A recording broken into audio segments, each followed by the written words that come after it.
Yeah! Here we go! It's time for TSS Fantasy. Who day, and I am just excited. I'm excited to sit here. Y'all can't see all my Saints fans. He showed with a Hall of Fame quarterback that he can get back to when he was a number 4 overall pick.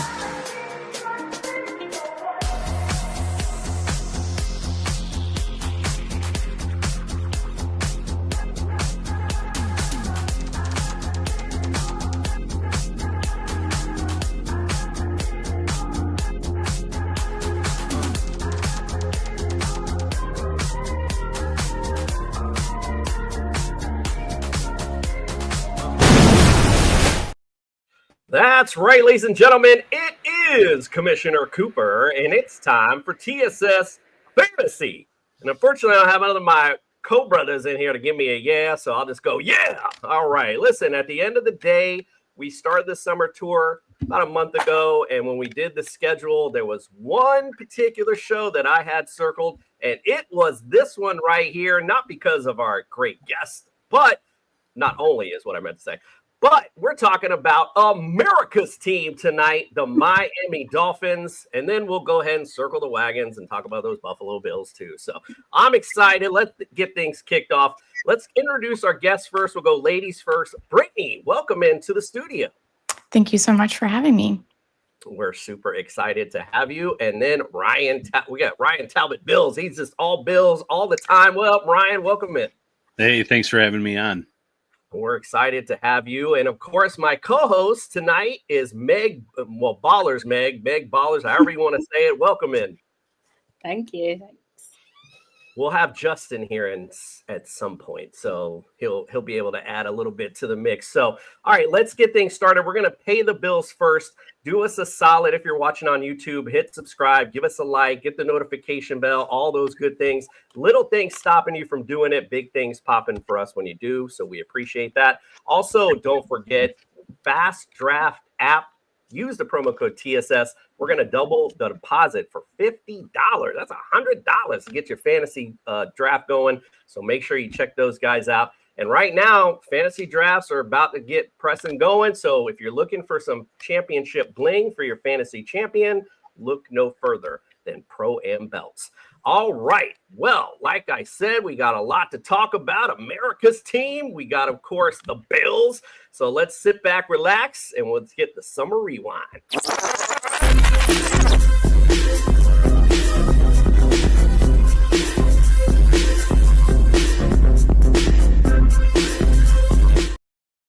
That's that old school Miami bass sound from my Miami fans. Let's go.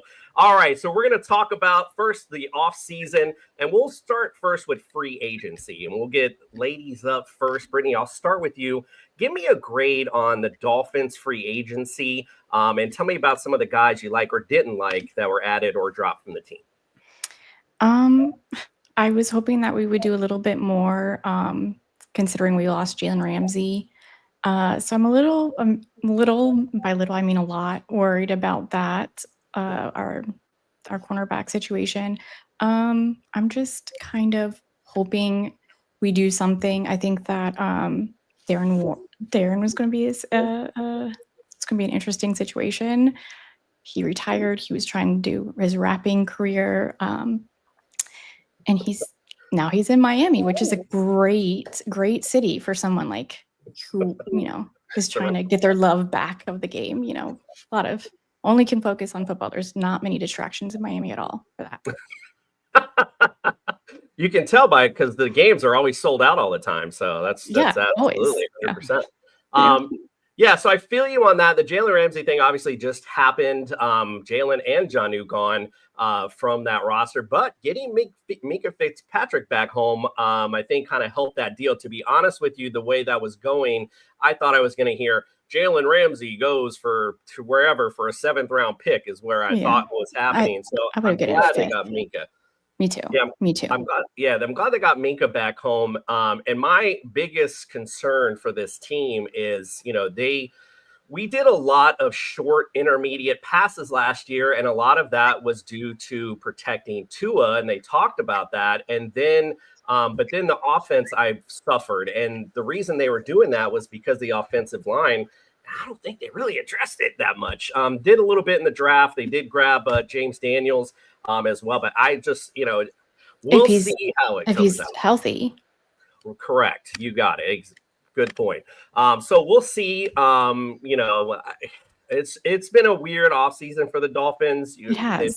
It's almost borderline. I felt like were we rebuilding or something, but then I'm starting to bring it back a little bit because what made the offense so good that first season was there was no tight end. Like it was all down the field. We didn't really use the tight end that much. So the departure of Jonnu to me isn't that big of a deal. To me, maybe they'll get back to what they did the first time and start taking big shots down the field. And I think where Darren Waller will come into play is that we always seem to struggle when we get up to that red zone because, speed's great, but it doesn't get you the size you need to get up those jump balls. So maybe that's where Darren Waller will come into play a little bit. So yeah. And it's not even sorry. No, it's not even the tight end position that I was so worried about. And I got a lot of heat on this on Twitter when I posted about it. It's just the relationship that Tua and Jonnu built. And you could see that they got each other and they had that relationship. And we took that off the field. So. Yes, we most certainly did. No, totally agree with that. Justin is in, so I'm going to try to bring him in. Justin, just bring yourself in because I don't know. Okay, here we go. We got an update on StreamYard, and I don't know where the hell the buttons are. Welcome in, Justin. Hey, guys. It's good to see some familiar faces and obviously new face, Brittany. Thank you for coming on. I apologize for being tardy. I just had to put down my 1-month-old baby, so got to be dad. Yeah, it was tardy because the baby had a farty. So I gotcha. All right, Ryan. Let's talk about those Buffalo Bills. Talk about the free agency. Give me a grade on what they did this offseason, and talk about the guys you like or didn't like. Yeah, so I'll give them a B. They didn't have a ton of money to spend. I was still impressed with how they stretched it out and. Talking more so first about who they lost, it's funny. You sit here now and their biggest loss in free agency was arguably Mac Hollins going to the Patriots because they have all these other players that they either cut or left and they're still unsigned. Von Miller still sitting out there. Rasul Douglas, who I know Miami had talked to and given an offer to at one point. Amari Cooper. So they really didn't lose anyone. They're bringing back a top 5 offensive line. Most of the offensive pieces are there. So they made a splash move on each side as well. And maybe Joshua Palmer's not a splash move to the outside or to the national public, but he's what the Bills need. The Bills need that natural separator, and that's what he does extremely well. I know he never really emerged with the Chargers. They had some really good wide receiver depth there at times, but the Bills have a lot of different flavors in terms of their wide receiver room. Khalil Shakir is going to be that yard after the catch guy, bouncing people. They bring in Elijah Moore, who had a great spring, but let's see what he does in training camp. Keon Coleman, and that list goes on. But in free agency, I thought Joshua Palmer was a really good move. Joey Bosa is a roll of the dice. There's no other way of putting that because he has not been healthy for the most part, or he's missed time at least in the last 3 seasons. So what are they going to get out of that?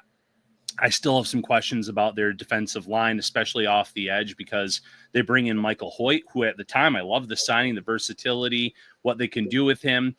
Then he gets suspended for 6 games. So going into the season, starting out, you're going to be talking about Greg Rousseau. You're going to be looking at maybe Javon Solomon stepping up, AJ Epinesa. And then obviously we'll get to the draft here in a little bit with Landon Jackson. But I like that they at least made a splash on each side. They brought in some depth at cornerback, bring back Trey White and Dane Jackson, 2 guys that at least know the system, have starting experience under Sean McDermott. So nothing overly flashy, but a solid job overall. Yeah, listen, it's hard to shine when you have, greatness of Keenan Allen and Mike Williams, who, at times was really good when he stayed healthy. So I'm with you on Joshua Palmer. I think it's a great signing for you. He's a big guy, promotes problems in a lot of different areas. So, yeah, I think I think that was a great signing for the Bills. I totally agree with you. I love the Mac Hollins take. That's super funny. But, Mac Hollins been stepping up, but, he's kind of hit or miss. And Amari Cooper was just a dud for you guys. So it looked like, as looking at it on paper, it was almost like it was just a cut the dead weight for your key losses, if you will. And I do like what you guys added. So yeah, another tough sledding for us Dolphin fans for those Buffalo Bills. That's for sure. Let's go to the draft, Brittany. Give me a grade on the Dolphins draft and talk about some of those guys you like or don't necessarily like. Go ahead. Listen, I haven't been this happy and excited about a draft probably since like the Jalen Waddle draft, Jalen Phillips, that draft. I'm so happy the way that we beefed it up. We took some positions. Unfortunately, our roster had like more holes in it than Swiss cheese, so we couldn't really go best player available. We had to address some of our holes, and I think that we did a really good job doing that. It's so hard for me to be able to like get too excited about it though, because we all know that the NFL is the NFL, and you can have players that do great and then they come here and they just are total duds. So I don't really want to say too much about it, especially at least until we get to training camp at least. But I'm really, really excited about this draft. I like that we finally got we addressed the O-line. He's Samoan. We have a Samoan protecting a Samoan now. I think that's really special and important. And yeah, this was a good draft. I'm happy with this draft. Yeah, I thought they did particularly well as well for what they're doing. Like you said, there's a lot of holes on a team that was just, 2 years removed from looking like they might head to the AFC Championship the way they were playing. Right. So a lot of holes for them to fill. I felt like they did a pretty decent job of doing that. So yeah, I'm not a big fan of what the free agency period brought us, but I'm Correct. with you. I definitely like what the draft brought. What do you say, Ryan? Give me a grade on that draft of those Buffalo Bills and talk about some of those guys you like or didn't. Yeah, I'll go B+ for the draft. Max Harrison at 30 felt like a steal. He went away from what the Bills typically do at the cornerback position. They've generally gone with a lot of zone-heavy players. This is someone that has a lot of man versatility as well to his game. Has the speed aspect as well, where the Bills have not necessarily had that too. And then in round 2, TJ Sanders is a player that I loved. When the Bills initially drafted him, I was a little bit worried that they're going to try to play him as a one tech next to Ed Oliver. It sounds like he's going to be more of a backup behind Ed Oliver. I love his game in that regard.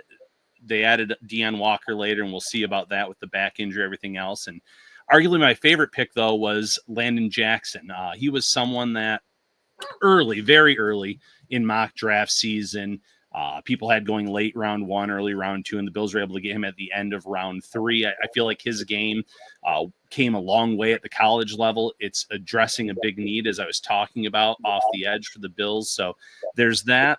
And then Jordan Hancock as well in the secondary is another versatile piece. He can play safety. He can play nickel cornerback and even on the outside. So I'm at least interested to see how they develop him and bring him along. Once again, can't argue. Buffalo Bills did a decent job in their draft. I mean, again, I don't want to say anything else good. They're good. I don't want to keep talking about it. Wow. Yeah. Anyway, all right. So before we get to our next segment, on our show, we have an injury expert named Brian Scott from the Injury List podcast. He's going to give us his percent to the bench for the Buffalo Bills. So yeah, we're going to do Miami. I did Miami last because I literally called him afterwards, and I'm like, I was literally eye rolling when we did this. So let's go the Bills first, so I don't have to hear his stupid stuff about the Dolphins. We'll hear that one first. Let's check it out.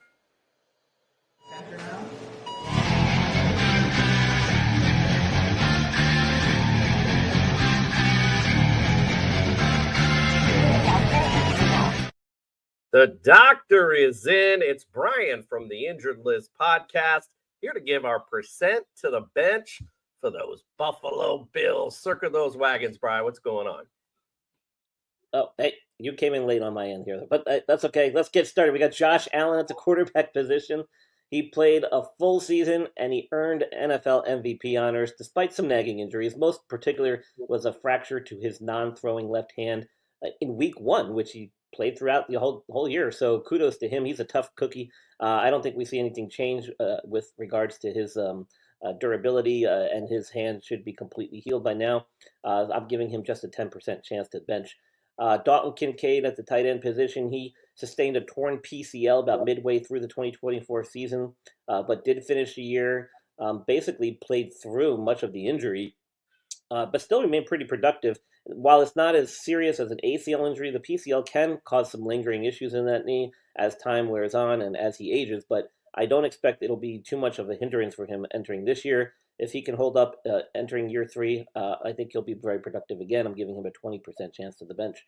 And then Khalil Shakir, one of their nice little receivers that broke out in 2024, did have an ankle injury in week 4 against the Ravens, which caused him to miss a week or two, and then had another issue in week 11, but didn't really miss much time. So if he can continue to progress, given his youth at the wide receiver position, I think he is also going to be another healthy, productive wide receiver for this team, working with Josh Allen there. So I'm giving him a 10% chance to the bench. Not only is Josh Allen a tough cookie, but one of the more consistent fantasy players you can draft. So be sure to be looking out for Josh Allen. All right. We appreciate you, Bri, and we'll see you on the next one. Sounds good. Yeah, kind of hard to look out for Josh Allen when he's usually taken in the first round, but I just thought I'd throw it out there. All right. Well, we talked about what was. Let's talk about what is. Let's do some season predictions. When this baby hits 88 miles per hour, you're going to see some serious shit. All right, we're going to see some seriousness this season. That's for damn sure. Let's go with Ryan first. We're going to talk specifically, like I said, about skill position players. So we're going to go first to the quarterback because this will probably be really quick for you anyway. Last season, Josh Allen, Brian mentioned it, MVP of the league last year. Right now, is currently in fantasy drafts. They got him positioned at number 1 overall at the quarterback position. So what do you say, Ryan? Can he duplicate, is the word I was looking for, what he did last season?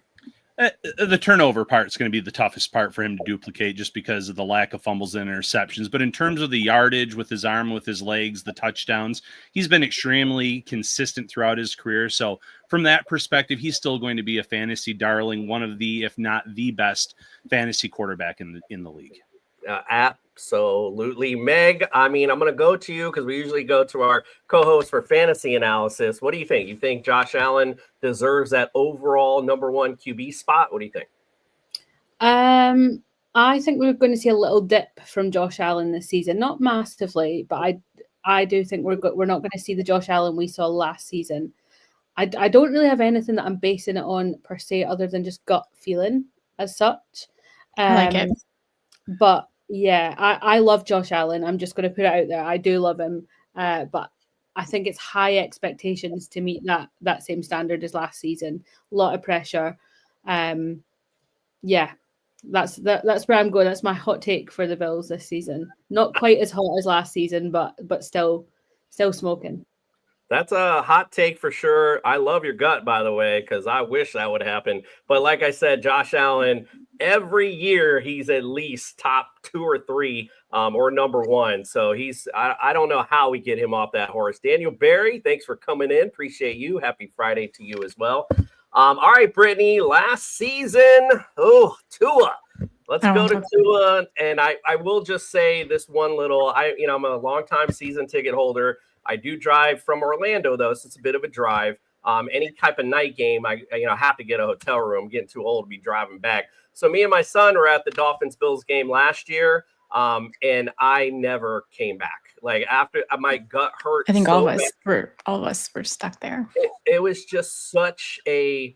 It was a twofold thing because you're worried about the guy first and foremost.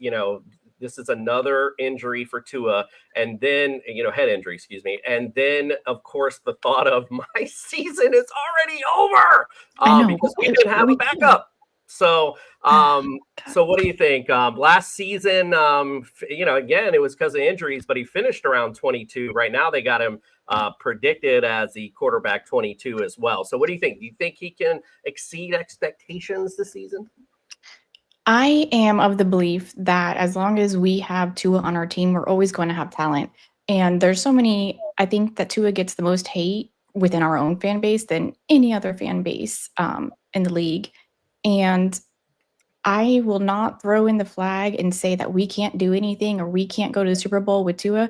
We need to put him behind a an offensive line that isn't bottom 5 in the league. That's what we need to do. He obviously has an injury problem, and he is his own worst enemy because he didn't slide. Like, come on now.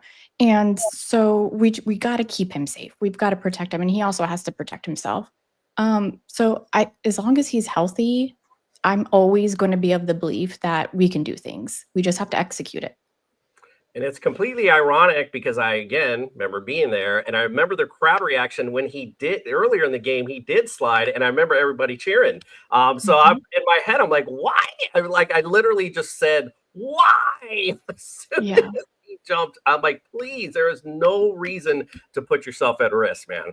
But, not only, again, because of my own personal, man, I want to see the Dolphins do well. But then, of course, you worry about a human being who's putting themselves out there for your team like that. Justin, I hate to ask you because you're a little Dolphin hater, but what do you think about Tua this season? Can he exceed expectations, Justin? First off, Brittany, I am not a Dolphin hater. I'm a Dolphin realist. No, I'm just kidding. As far as the fantasy aspect, I think Tua's fine. I really like the fact that they got Devon Achane heavily involved in the offense last year. I think that's going to be key to this year. I think you talk about sliding and all that stuff. I don't want to see Tua move. I want to see Tua throw for 4,500 yards, right? Like, I want to see him throw for 4,500 yards and not rush for a single yard. I don't care if he doesn't rush for a touchdown. Throw 30 touchdowns. We're fine, bro. We're fine. And use that little weapon right next to you, Devon Achane, who seems to just be packing on weight every single season and not losing a step as far as speed. 80 targets last year. Put him over 100, dude. I don't care. Give him the Jonnu Smith targets. Give it to him. Just find a way to get rid of it. That's the whole system. The system is find a way to get rid of it as fast as possible. I think if Tyreek's healthy, Jalen Waddle's healthy, Achane's healthy, he should be easily in that top 15, if not top 12 category. And, I totally obviously agree with you, Justin. Like I had said earlier, I think they're going to get back to what worked prior and take a little more. Hopefully, if they can create enough time for Tua, see him throw down the field. Take a page out of Danny Marino's playbook, bro. That man never ran. He just went back there and threw that pill all day. So hopefully we'll see that a little more this season with Tua. All right, Ryan, let's get back to those Bills and let's talk about the running back position. James Cook had a great season last year. He finished 7th overall for running backs. Right now, the ADP really has him around 12th, so it's showing a little bit of regression, probably because he scored so many touchdowns last year. But I got Ray Davis. Obviously, he's capable as well. But what do you think about James Cook? Do you think he can exceed expectations from last season? I don't think he can replicate the touchdown totals. Last year was, 18 total, 16 on the ground, 2 as a receiver. And before that, he wasn't really scoring a ton of touchdowns. He's always been a productive back in terms of taking carries, for 10, 20 plus yards, sometimes ripping them off for touchdowns. Good pass catcher as well. But now you bring the contract uncertainty into it, where he's still going to be the featured back on this team, but I wouldn't be surprised the Bills wanted to give Ray Davis a little bit more of a workload in year 2 to see what could he look like if this ends up being his backfield in 2026. They love Ty Johnson, so they're not going to go away from that backfield by committee. For that reason, the touchdown total, I think James Cook falls back a little bit this year. I think that's how the ADP is kind of adjusting a little bit, seeing a little regression on those touchdowns. But, again, had a great season last year nonetheless. So expect big things from James Cook this season. Speaking of big things, Brittany, I'm sorry. Let me go to Meg. My fault. I apologize. I'm so excited to bring up Achane. I'm like, let's talk about Achane. Meg, what do you think about James Cook this season? You think he replicates what he did last season, see some regression like everyone else, or what do you think? Yeah, no, I think we will see some regression. Again, it's a little bit like what we were saying with Josh Allen. It's such a high precedent to set for yourself to go in with that high a statistic of touchdowns and things like that. So I do think we will see a little bit of regression, but I rate James Cook. I also rate Ray Davis, though. So, I think that there's a solid team there, some real weapons there that they can use. Like you said, year 2, Ray Davis, I think, is going to have a lot more opportunities to put some stats up for the team as well. So yeah, I'm excited to see the Bills again this season. I enjoyed watching them last season. Excited to see what they can do. I'm not excited. All right, let's go. I'm here for Solid. But wait, I have a question. I'm sorry to like jump in and ask a question, but both Meg and Ryan both said that they see regression in Josh and James. So if you do, what do you think your season's going to be if both of your quarterbacks and your wide receiver or your running back so far are showing regression? And do you guys think you're going to be good enough to go to the Super Bowl? So yeah, I still think this is a Super Bowl contending roster. I just don't know if he can Josh Allen specifically can replicate the turnover numbers from one season ago. He was so clean with the interceptions, with the fumbles, and just like any quarterback in the league, there's some luck involved with the interception part of it. There were a few he got away with last season that in a typical year, a defensive back might have come down with that ball that bounces off their hands, things like that. And then with James Cook too, some of that has to do, like I said, with Ray Davis having a bigger workload, how I think this offense might evolve a little bit this season. They're still going to be very run dependent, but they're still going to want to get the ball to Josh Palmer. I think Dalton Kincaid is in for a big bounce back season for kind of like I only say that because he's on my out of him in year two. So it's just going to be spread around a little bit differently, but I still think they're going to put up a lot of points and be one of the best offenses in this league. Yeah, good question, Brittany. I need to bring her up on this side. Jeez, I'm sorry, Meg. Didn't interrupt you. Go ahead. I'm a Falcons fan. I'm not a Bills fan by any means. I'm just talking from a fantasy perspective. Yeah, so it'll be interesting to see the Bills, I guess. I'm not excited though. All right, let's talk about what I am excited about. Devon Achane and this running back core the Miami Dolphins have. Last season, of course, I didn't have my sheet pulled up here. Last season, Achane finished 9th overall. They have him finishing 9th this season. Even Jalen Wright made 86 last year, and his ADP this year, they got him listed at 48. So I was going to say that better bump way up. So they see a lot of increase in that. And also don't forget that we drafted Ollie Gordon as well. So that's somebody I think that's going to be that insane touchdown vulture, if you will. When we get in that red zone, that's going to be the guy that we can rely on to power through and get into the goal line. But what do you think? Let's talk about Achane and Jalen Wright, because that's more specific to fantasy. Do you think, well, obviously Jalen Wright may bump up a little bit this season. What do you think about Achane? Do you think he might exceed expectations this season? Are you talking to me or Meg? Brittany, sorry. No. Oh, sorry. Are we talking for fantasy wise? He's fantasy wise, he's going to kill it. In general, he's also going to kill it. I think that, he's amazing, and we're very blessed to have him on our team. I hope he stays forever. I adore him. I love him. Can't say enough good things about him. Yeah, no, 100%. Listen, I think Justin might have mentioned earlier, those Jonnu targets got to go somewhere. So you're going to see a little more production, I think, for Devon Achane. And then, of course, they should be going to Tyreek or Jalen Waddle. They're the two most highest paid wide receivers. I agree. But we know the real deal is that there's going to be a percentage of those that are going to go to Devon Achane because he is such a big playmaker. And Mike McDaniels has talked a lot about involving Jalen Wright more. Another Devon Achane, quite frankly. Mm-hmm. But what do you think, Justin? Let's talk about those Dolphin running backs. Do you think they'll exceed or below, or they're going to go right at par for their ADPs? What do you think? It's tough because he's ranked so high off of very little merit. But I'll tell you this, what I do like about it is I like the fact that they built the interior of the line really strong. I was yelling at the TV quite a bit when San Francisco drafts because they tend to draft these off-the-wall guys where I'm just like, what are you doing? And one of the guys that was there, and I was just like, what are you doing, was Jonah Savanea. He is an absolute mauler, dude. He reminds me so much of Mike and Marquise Pouncey that I go, oh my God. And then you throw in the fact that they went and signed another guard, James Daniels from the Steelers. I'm going, okay, so they're really fortifying that interior of the line. Now, I don't know how the right tackle and the left tackle situation is. I think Teron Armstead is still there. No, he's retired. He retired? Okay. Mm-hmm. We have Patrick Paul. Well, I don't know much replaced about Patrick Paul, but I know Teron Armstead was a hell of a football player.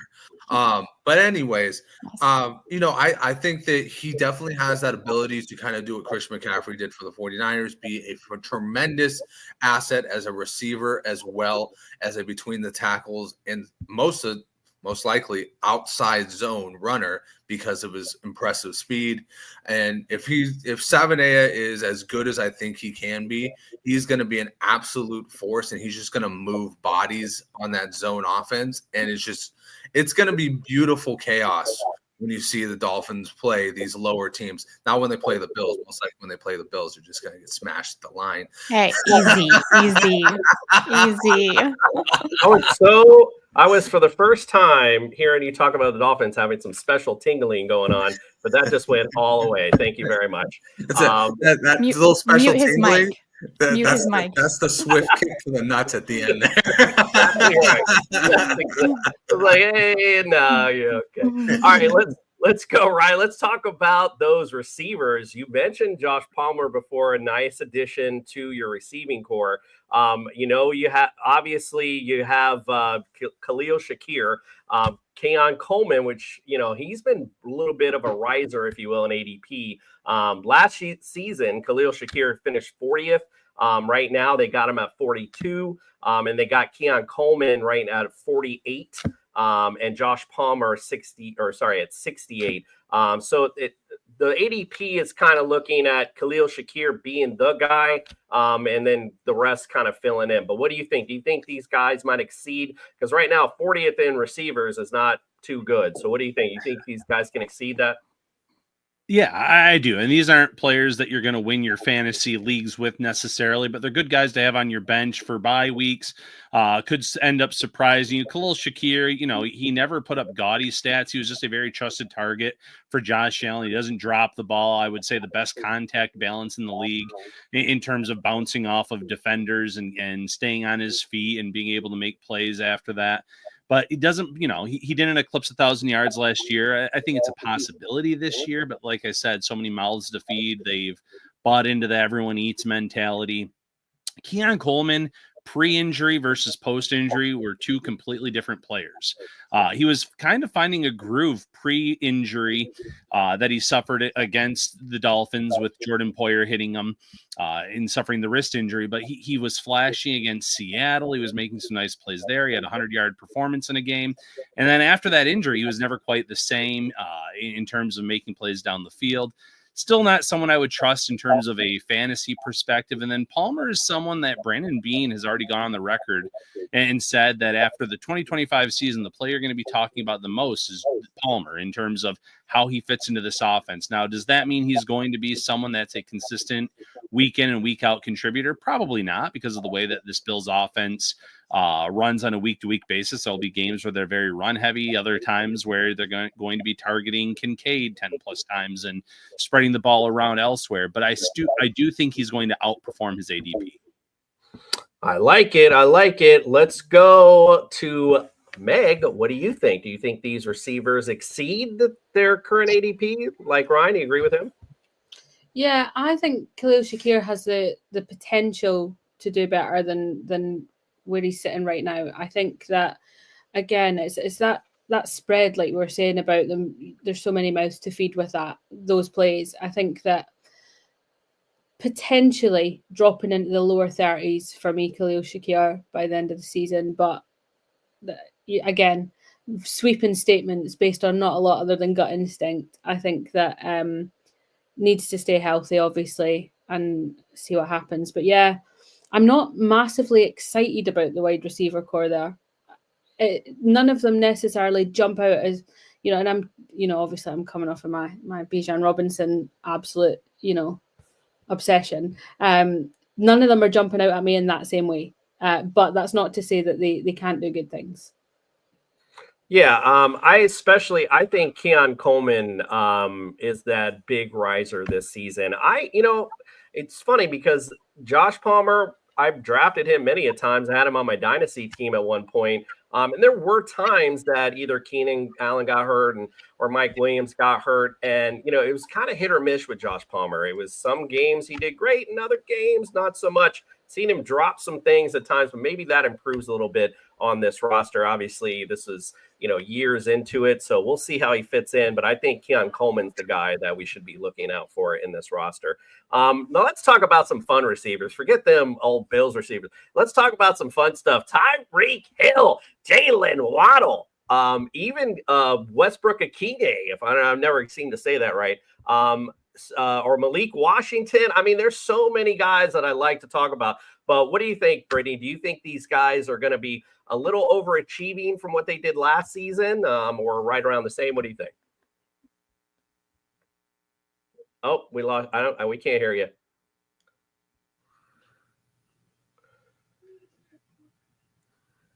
Nope. Still, nope. No, that's a negatory. It's a negatory Ghost Rider. All right, well, we'll keep rolling with it. Justin, what do you think? What do you think of the receivers? Well, yeah, pass it off to me so I can shit talk this. But also, yeah, you still never have gotten his name right, and I was hammering you all DFS last year when he was doing good. I was like, say his name. I know, bro. I know, and I knew you were going to say it. That's why I was like, oh, God. But I even pre-shows, like, I kept saying it, like, okay, and then I've already lost it. So go ahead, man. I'm going to know his name this year.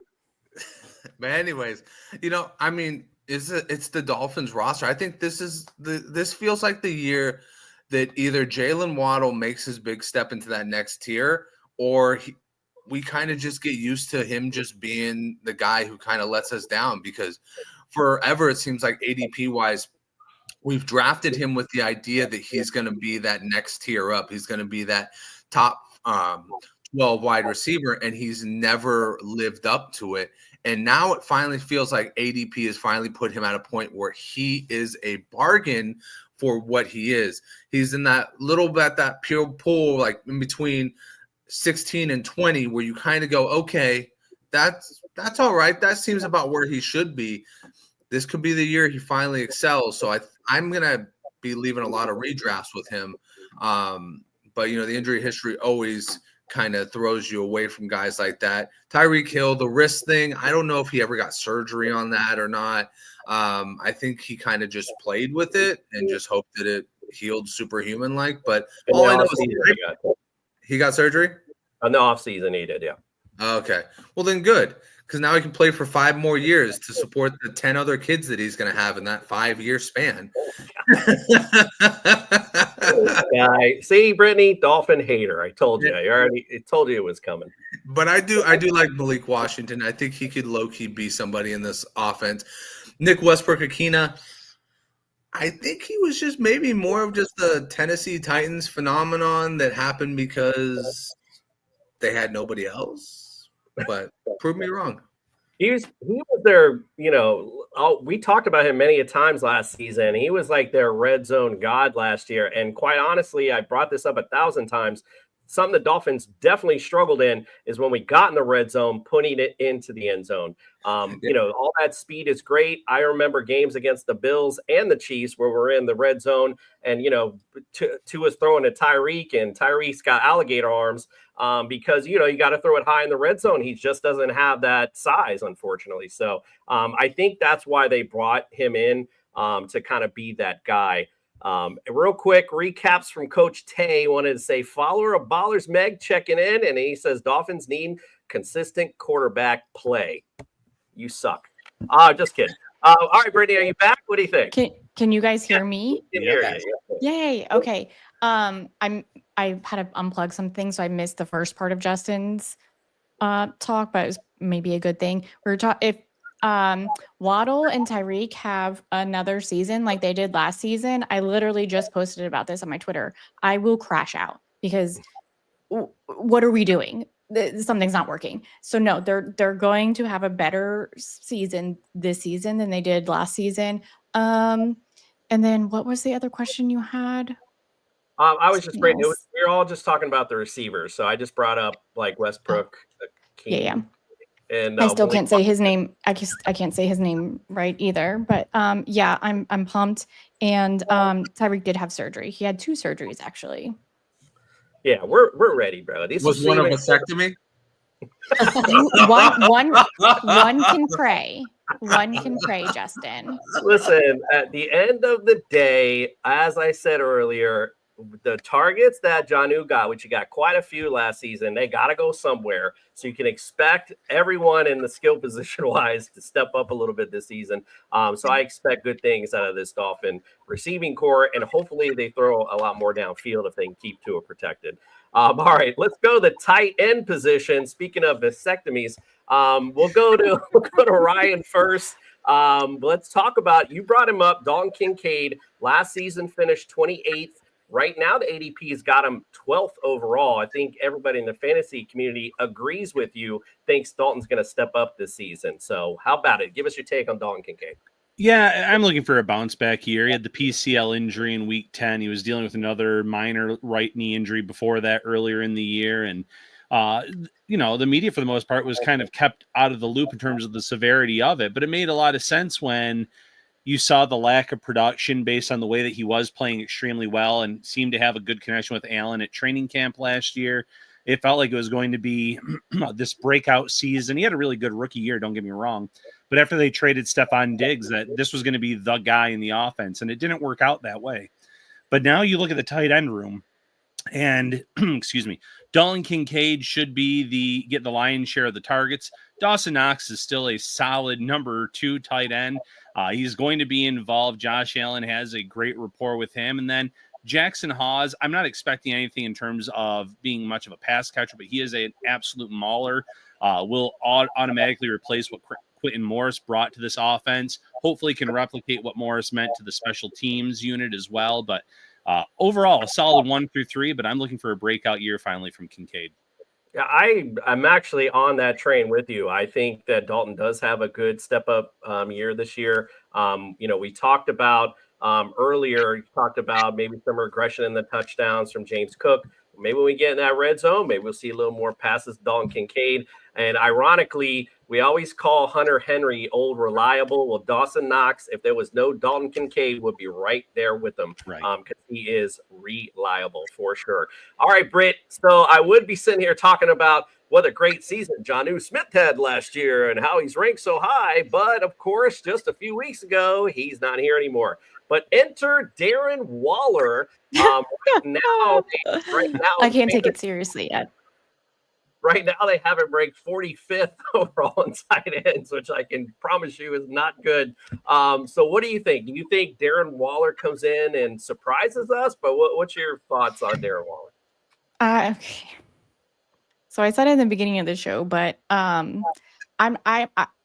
he doesn't get my support yet until I can see that he loves football again. Because the last we heard was that he no longer loved this game anymore. And so that's just how I feel. But as far as like his performance, if his mind is right, I'm not worried about him because Tua can take any player and give them good numbers. And listen, I love Jonnu. Do I think Jonnu's going to have as great of a season as he did last year up in Pittsburgh? No, I don't. I'm sorry, I don't. And I love Jonnu, but Tua has a way of just really bringing out the best in players. So I'm not worried about his performance. I'm more worried about where his mental state is. 100%. Meg, I didn't go to you on Dalton Kincaid. Tell me what you think where he's at ADP-wise at 12, finished 24th or whatever last season. What do you think? He exceeds that, or is he right on point, or do you think he's below that? I think putting him at 12 is a fair estimation, to be fair. I've already drafted him in some of the fantasy leagues of mine that I've already drafted. I have a real soft spot for him, to be honest. I spoke about this actually. I was on a Bills podcast last week, and I'm on one next week as well, weirdly. But yeah, we spoke about the fact that Dalton Kincaid has a good season ahead of him if he can stay healthy. Again, it's that caveat that we put with everything, isn't it? But I have him drafted already in one, if not two, of my fantasy leagues that are already drafted. So, yeah. I'm looking forward to Dalton Kincaid's season. I drafted him in my fantasy league this year. There we go. Yeah. And I think why we're hearing that from both of you, and I'm currently doing a Scott Fishbowl draft, and even in there where they value tight ends a little higher, he's still kind of down there a little bit. So he's really good value. So that's why you both are like, yeah, I mean, because you're going to see him pop up in later rounds when you don't have that tight end yet. He's going to be a great fill-in for your team. So I love it. Love the analysis. Justin, what do you think of our boy Darren Waller? Right now, the ADP's got him 45th. Do you think he exceeds that? What do you think? Yeah, I mean, I think he can definitely exceed that. You know, one thing that I really liked is that he said he came back to the Dolphins specifically for the tight end coach because it was the offensive coordinator. One of them was his tight end coach. Frank Smith. That's exactly who it is. But anyways, that was his tight end coach when he was with the Raiders, and he was best season. Right. So for me, I look at that as, you know, he's got some motivation to be back. Plus now they traded away their guy from last year, made room for you to come in. He doesn't look like he's unhealthy. He doesn't look like he's gained 1,000 pounds. So, you know, he looks like he's in shape. When he was at his height, he was worth a damn. I mean, he was a top 3 tight end. He was somebody you wanted on your team. Am I going to go out of my way to draft him? No, but if he's there in the 22nd round of the Scott Fish Bowl, am I really missing out if I go, hey, tight end premium, this guy gets 50 to 60 catches? He's definitely better than any other fifth-string wide receiver or Jimmy Horn on the Carolina Panthers that I'd be drafting. It's much more of a good lottery ticket to put in there for him than it is for any of those guys. So, yeah, I'll definitely take Darren Waller. I just will take him at price and or lower. Right. I'll go back to some of the things I said earlier, because I guess I'm just really focused on our red zone, but I'm just going back to it again. We need that threat in the red zone. Darren Waller presents that, so I think that's where you'll see a lot more of Darren Waller's presence, hopefully there in the red zone. So, I'm with you, man. I think he has a chance. I don't want to say top 12 or something like that, but he certainly got a chance to have a way better season than being ranked the 45th tight end.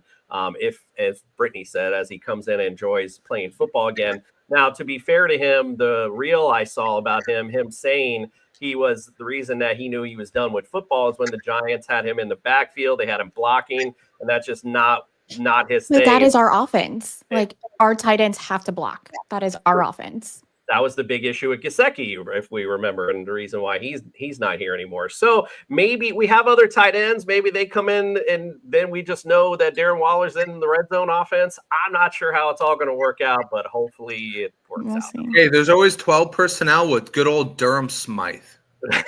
No, we got rid of. Didn't we get rid of Durham? Yeah, I think he left. I thought in free agency. Yeah, yeah. Mm-hmm. Yeah, I was looking up. It was somebody I wrote down, and I couldn't even recall the name. No, we have Julian Hill. It's Julian Hill. That's who it was. Yes, I know that name.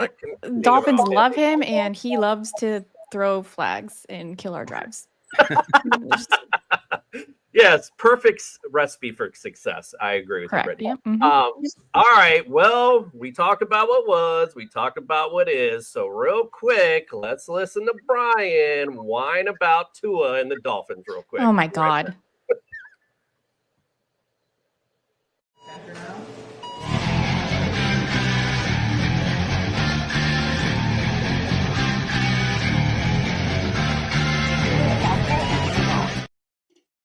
We got our percent to the bench for America's team, the Miami Dolphins. All good news from here on out, Bri. What do you got?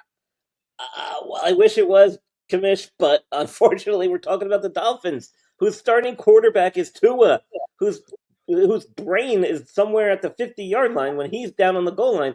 The guy's had multiple concussions, and I don't know why, but they signed him to a 4-year, $212 million extension before last season. And then what did he do? He had a concussion in week 2. Oh, man. This last week we had the lowest percent to bench score. Tua's got the highest, 50%. 50%. This guy, he's one more hit away from having his career ended due to concussions. I hate to say it, but it's a fact and it's the truth. Man, if he can stay healthy, though, hey, you never know. He's going to be throwing the ball to Tyreek Hill. 20% chance to bench Tyreek, mostly because he keeps getting pulled over driving too fast in Miami. Despite his wrist injury, which he had 2 surgeries for in the offseason, One to put a screw in to do something for some type of ligament repair, and then the next was to remove the hardware.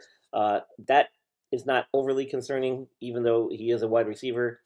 He's had plenty of time to recover, and given his other physical attributes, I think it should not cast any shadows on his season. And then one of their newer players, free agent signing this offseason, Nick Westbrook-Ikine. He's got some undisclosed soft tissue injury. They're not really been very truthful about what's going on. Hard to say for sure. He missed some drills at minicamp, and they're saying that there's not much concern. He should be ready for start of camp, so I'm giving him a 20% chance, mostly because we don't know what he's dealing with. Yeah, the Tua thing is very scary. We were at the game in week 2, my son and I, and literally when he came back, I was literally too nervous to go down there because I didn't want to see that again. Yeah. Because it's not only, especially in week 2, you saw your team's hopes die, but then of course, you're worried about the player himself with this constant issue with concussion. So there was real serious discussion about his career being over at that point too. So. Absolutely, as well there should be. All right, well, good luck for my America's team, Miami Dolphins. We'll see you next time, Brian. You ever smile at someone and just in your head be like, you SOB? That's exactly when he was talking about Tua. That's exactly what I was thinking. Bro, he said his body was on the goal line and his brain was on the 50-yard line. Like, I wish I could play that back and pause my face when he said that, because I literally went from smile to like, bro, like, you're really gonna trash my guy like that? Are you kidding me? Does he know that Tua was symptom-free 24 hours later? Does he know that? Yeah, he just wants. Everyone likes to ride that train. It's all good. Listen, this is sorry. Go ahead. No, go ahead. I'm so annoyed. I watched that and I just got so annoyed. Like, I'm like, oh. Listen, I had to record it. I didn't think I felt when he was sitting there, and I got to put on a smile on my face. I'm like, I'm going to go on Twitter after this and find him and go off. Like, the Injured List podcast. So I'll send you the link. No problem. Meg's got to take off. She's got to get up early. She's all the way on the other side of the pond, so it's already really late for her. So, Meg, thank you so much. Where can everyone follow you? At Ballers Meg on all the good platforms. All right, awesome. We'll make sure to check that out for sure. Go follow, subscribe. Meg, thank you again. We will see you soon. All right, well, you're welcome. We talked about what was, and we talked about what is. Now it's time to have a little fun with our guests and really bring this rivalry to a head. Justin's going to the back because he's going to play judge. I'm so bad at trivia. Come on now. Well, like I said to you guys before we started, this is just Dolphin and Bill's history. So it's not. I'm not going to be asking you science and nature or history. I would do better in science and nature. Like, I'm so bad at history. So how this is set up is I'm going to ask a question. One of you shout out your name. That way you don't give out an answer to anyone. Whoever says their name first will get a chance to answer the question. If you get just one right, then you get control of the round. There's 5 answers. If you get all 5, you win it. If you get 3 strikes, the other person will get a chance to steal. So what are we shouting out? We're not shouting out an answer. We're shouting out just our name. When I ask the first initial, just shout out, just say Ryan or Brittany, whatever, and just say that. So that way you don't give her or vice versa. They're not giving answers out, and that way I know who's first. I don't have a buzzer, sadly, so we got to do it that way. Justin's in the back. He'll give me a cue on if it's too close on who went first. All right, here we go. It's time for the fantasy quiz show. Be nice, Ryan. No sign of intelligence. It's the fantasy quiz show. Justin Jefferson. Justin Jefferson. It's gonna be a long game. Not gonna be a long game tonight because we got Dolphin and Bills experts in the house. Let's get things started. I'm gonna get the wheels moving with a layup for you guys. Top 5 answers on the board. Here is your first question. I'm looking again. This is all-time history. I'm looking for the players that have thrown for the most passing yards in history. Ryan, who you got? Dan Marino. Danny Marino.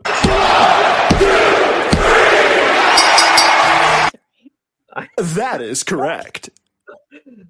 Judge playing with the buttons back there. That is correct. Danny is numero uno on this list, 61,361. All right, Ryan, you got control.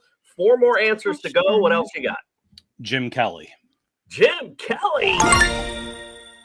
Former UM grad. Can't be mad at Jim Kelly. Number 2 on the list, 35,467 yards. All right, no strikes. 3 answers to go. What else you got, Ryan? I'll go Bob Greasy. Bob Greasy. That is correct. He's 4th on this list, 25,092 yards. Okay, we're getting in the nitty gritty. Ryan's just allowed to keep going and going and going. Josh Allen. Josh Allen. That is correct. He is last on the list, 26,434.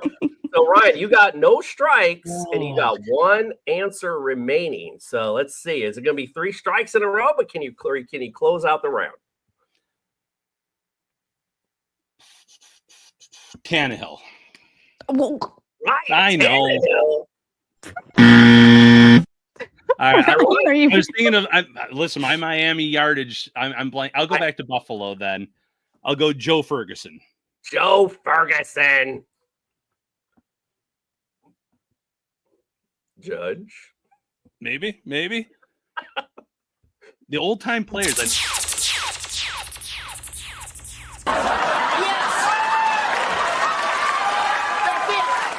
Ryan takes the round. He was right behind Maria. Ryan Tannehill actually is not far on this list, by the way. So you weren't wrong in your guess. He actually didn't do too shabby on the list. Joe Ferguson is correct. He was number 3 on the list, 27,590. So congratulations, Ryan. You got the first round. Let's go to the second question. So now we're back to that mode, Brittany. If you shout out your name, Ryan. Okay, so let's make sure we're following along. Let's go. Second question. All-time Dolphin and Bills history.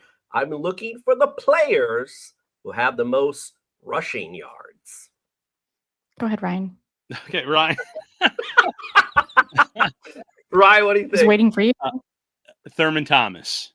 Thurman Thomas. That is correct. He's number 1 on the list. He is 11,938 yards. Goodness. I didn't know these things. All what about O.J. Simpson? Oh God. That is correct. Not a name to mention, but listen. It's all good, man. He's I was telling my wife the other day, I used to love OJ because he was the sideline reporter too. That's how I know OJ. 10,183, second on the list. Okay, Ryan, what else you got?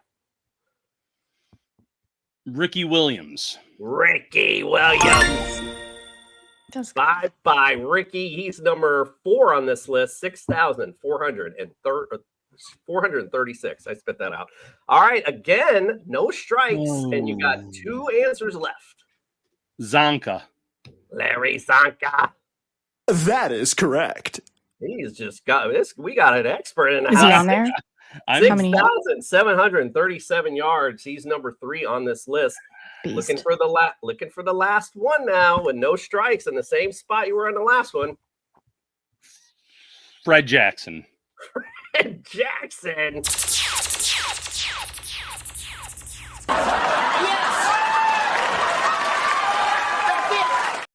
Man, get the brooms out. Swept that round. Goodness me, oh my. I'm going to start switching this up a little bit. Yeah, can we take turns? Well, you're supposed to. I'll let you take this next one. You're supposed to get it the first. I know, but I want to take turns. I want to take turns. Switching the rules. I do really bad when there's like a pressure. There's pressure. Okay. Yeah. All right, Ryan. If you're game, we'll have Brittany start this next one. Absolutely. All right. It makes it easier for me anyway. I'll have to figure out who answered first. So, all right, let's go. Top 5 answers on the board, Brittany. I'm looking again. All-time history. Bills and Dolphins. Looking for the players that had the most receiving yards. All-time receiving yards. Is Tyreek Hill on there? Tyreek Hill. Is he? First wrong answer. God, you can keep. Darn it! I'm out. not good with history, but he had a great He It's did. okay. Keep going. What else you got? Do I go now? I'm gonna let Brittany see if she right. got One of the dupers. Mark. One of the marks. Mark Duper. That is correct. He's number 3 on the list, 8,869 yards. All right, you got one right. What else you got? Ryan, go. You go. Well, it's your we can't be training up this much, Brittany. You got to get. I need to think. I have to process. I have to If you think. get 3 wrong, then that's when Ryan gets a turn. So okay. Did you want to go with your other mark though? I thought Duper was a good choice. Or Leighton, Nat Moore. Nat Moore. Ooh. That is correct. He's number 5 on the list, 7,546. So you got 2 right, 1 strike. What else you got? OJ McDuffie. O.J. McDuffie. Not far off this list, but did not make the top 5. Darn it. All right, like your thought process. Yeah, no, absolutely. 2 strikes, and you got 3 answers. So there's still some meat on this bone. Can he get 1, or does Ryan get a chance to steal it? All right, let's go the other Mark Clayton. Mark Clayton. That is correct. He is right under Mark Duper at number 4, 8,643. All right, Brittany, I'm going to give you a bit of a hint. You are missing the number 1 answer and the number 2. I'm missing the number 1. The number 1 and the number 2. And they might play for the other team. Chris Chambers. Chris Chambers. Is he on there? No, not on the list. Judge, that was the 3rd strike, by the way. Oh, I know. I know. Well, let's do it proper, though.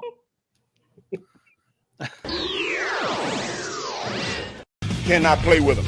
Cannot win with him. Cannot coach with him. Can't do it.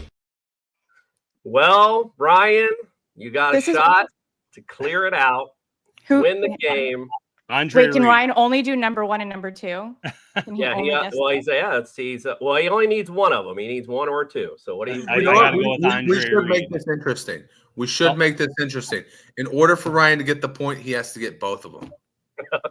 Let's do it. Ryan's like, yeah. Are they both Bills then? They are both Bills. I'll give you that. All right, Andre Reed, and then I'd go with Eric Moulds. Woo-wee! Jeez.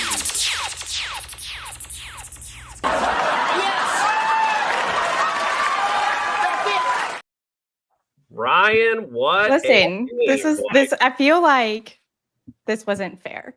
You nailed those. No, I would not have had some of the Dolphins ones for sure. On Brittany, that. this is your home court, so I promise you, if there was any way I'm for me to help you win, so bad. I'm all good. Hey, listen, we've had a few people on this show not do very well, so I'm one of them. Company. You're in good company. It's all good.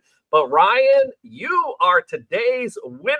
Congratulations. Congratulations, Ryan. You win everything, don't you? Both winners. Bills win everything, huh?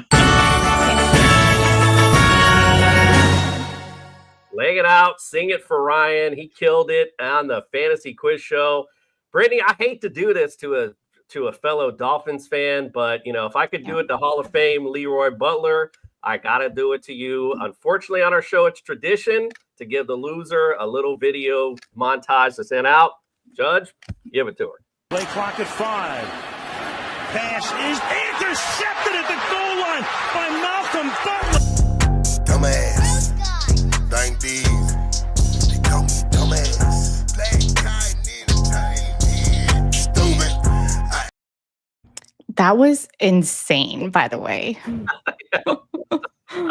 Oh my God. Great game from you guys. I appreciate it. Appreciate you coming on the show, giving your perspective on both teams. Let's hear from you, Brittany. We'll go ladies first. Where can we follow, subscribe, and get all of your great content? I'm on Twitter at BritBaby with an I, not a Y. And we're on YouTube, Sideline T Podcast, me and Mary Crippen. All right. Well, make sure we check them out. Do you guys mainly are talking about the Dolphins mainly on your podcast? We are, but we're trying to branch out and we're going to cover more of the NFL and bring in more when the season starts. We're going to be bringing in fans of our opponents and just doing new stuff this coming season. Just as the one little tip, it's a great thing is to look out for those super fans. We've had a ton of them on, and they're just great people to come And on. they're so knowledgeable too. And they're knowledgeable, and they bring the energy. That's the great They do. part. That's So. that's And it right now you have a connection with Ryan, who does the Shout podcast. Maybe Ryan, you guys come on. can, like, Come on, bring your best dad jokes. Bring your best dad jokes and come on for Rival Week. We had the Bills Vader on. We've had quite a few Bills super fans on, so that's lots of fun. All right, Ryan, where can we subscribe? Get all your great content.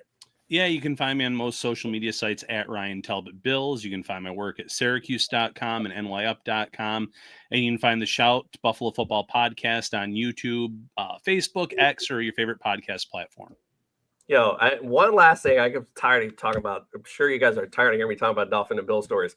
But I will tell you that if there's a big Bills, which it usually is, a Bills presence, it's very intimidating to sit here and listen to, hey. I mean, that should, like, I get a little intimidated. Like, damn, am I at my own home stadium right now? Like, what's going on? So, good stuff from the Bills Mafia, that's for sure. All right, guys. You guys know how to tailgate, that's for sure, and support your team. 100%. Hey, Ryan, I got a quick question for you, just because we've already run up the clock. How many tables have you gone through? I have not gone through any. Usually I'm up in the press box by like 8:39 in the morning. I'm missing all the fun antics out at the tailgates. Oh, well, you're gonna have to go through a table eventually. Yeah, Absolutely. we're gonna have to tweet that out and get Ryan through a table this year. Sure. So at least get Hey, a little- Ryan, if the 49ers ever play the Bills in the upcoming schedule, I will definitely lay on that table so you can drop the elbow. The old Macho Man, Randy Savage. That's it. Yeah, that's awesome. All right, guys. Well, we appreciate you. Next week, stick and stay here. We're covering the NFC South, so will be lots of fun with that. We'll see you next time. Thank you guys so much. And from us to you, we are out.